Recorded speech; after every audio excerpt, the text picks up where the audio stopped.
My name's Rob. I have been working for Devon Air Ambulance for about 3 months now, and I'm their air safety manager. It's a really nice, interesting, varied job. Bit of office time, but I also get out and about and I get to go and see aeroplanes and the crews, which is good fun. Being around aviation is great, but actually, the nicest bit is the people. I have to get out and about and speak to people. You can't be a safety manager sitting at a desk. You do have to balance it and build the trust and confidence of people in the organization so you can understand what's wrong.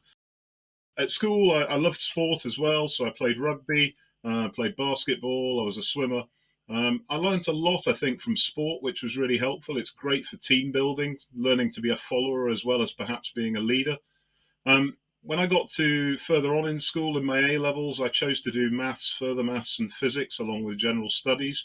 I had an inkling I wanted to go and do an engineering degree. But about that time, I also started to get really interested in the Royal Air Force. Flying for me was something I thought I wanted to do.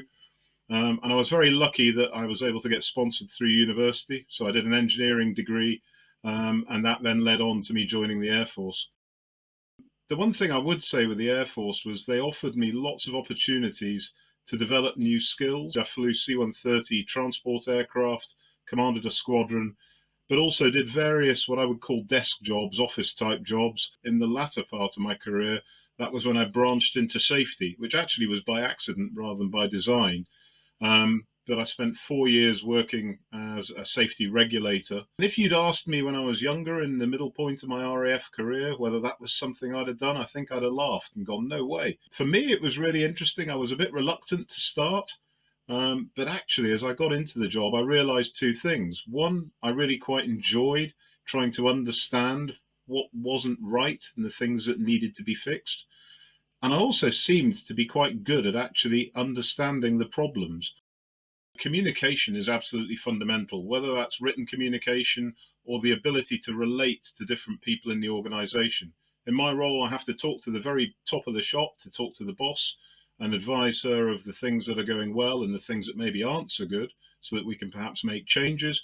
But similarly, I have to talk to all the people across the organization. So the ability to communicate and to listen is really, really important. I don't think you could do the job without that particular skill. What I would say is life is rarely going to run to the plan that you might have. Try and be adaptable. You might find you change your mind about the direction you want to go in. So keep your options open where you can, because that's always a good thing to do. And when life throws up those unexpected opportunities, have a think about it because you never know, it might take you down a really interesting pathway.